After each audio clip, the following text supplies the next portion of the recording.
मैं डॉक्टर शंभू शरण Sharma, associate professor, दर्शन शास्त्र विभाग, महिला कॉलेज डालमिया नगर, डेहरी जॉनसन, आज आप लोगों के बीच बीए पार्ट 3 ऑनर्स के 5वां पेपर का एक टॉपिक बतलाने जा रहा हूं, जिसका शीर्षक है आस्था या फेथ।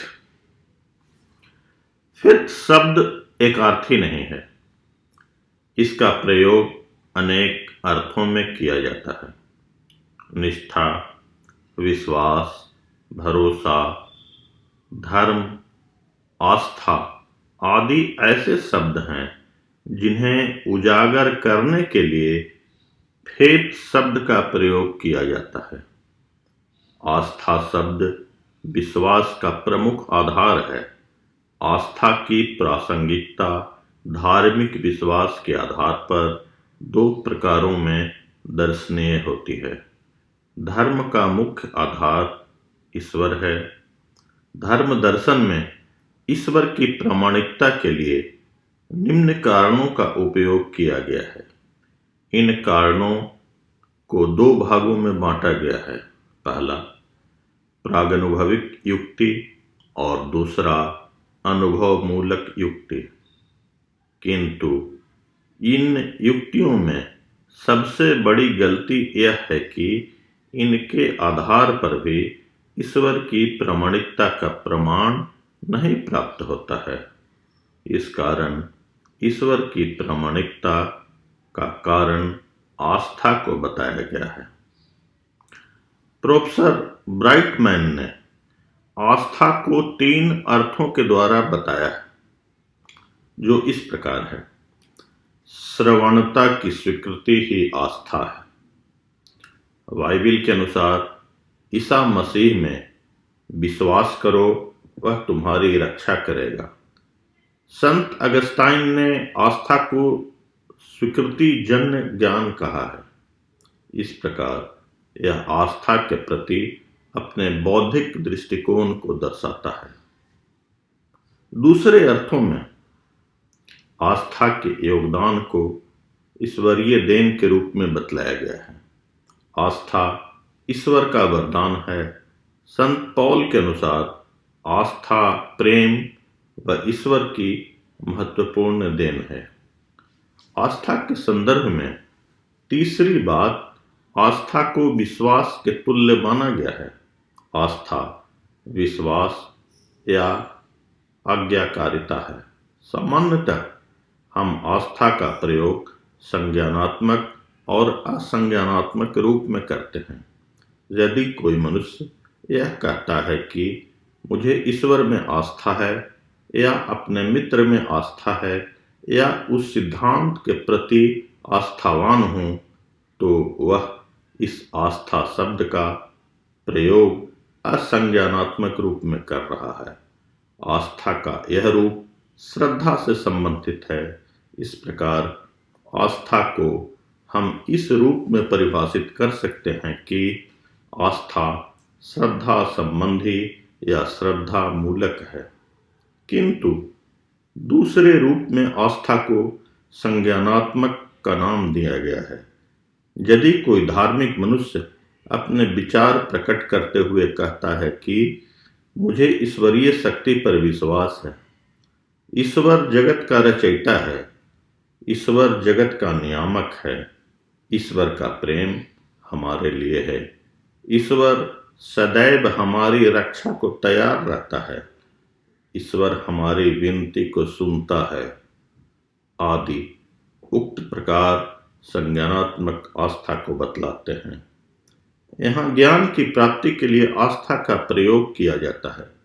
यदि एक धार्मिक व्यक्ति ईश्वर के गुणों एवं कार्यों के विषय में कोई तथ्य रखता है, तो वह आस्था का प्रयोग संज्ञानात्मक रूप में करता है।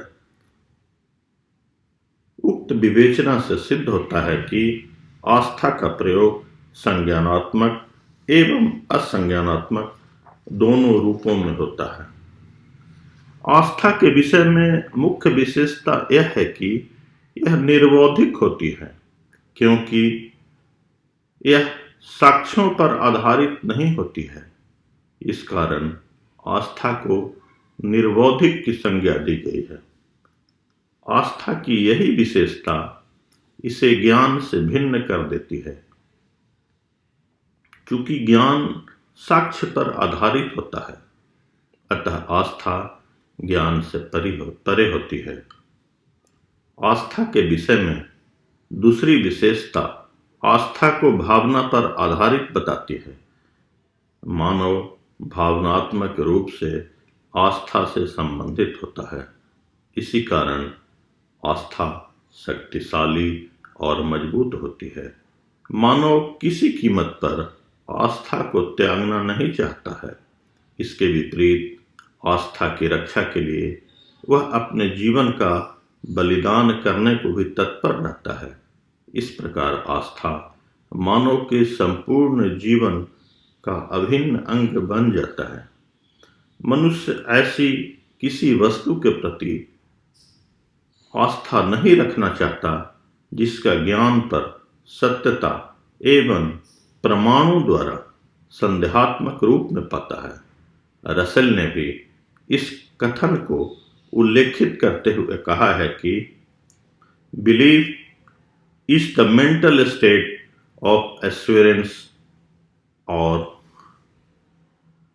co-violation, the attitude of mind towards its down experience, in which it accepts and endorses them as reference to reality as having real significance और वैल्यू। आस्था का कोई प्रमाण नहीं है, इसलिए आस्था में अनिश्चितता की भावना सदैव रहती है। अनिश्चितता के कारण आस्था परीक्षणीय नहीं है। इस कथन के आधार पर टेनेंट महोदय ने आस्था को अपरीक्षणीय की संज्ञा दी है।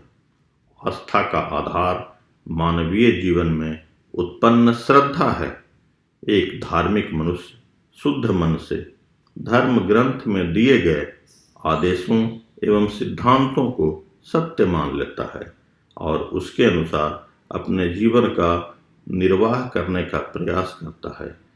एक धर्म का आचरण करने वाला मनुष्य साधु संतों के उपदेश व वचनों को पूर्ण रूप से सत्य मान लेता है और उनके उपदेशों के अनुसार कर्म करता है।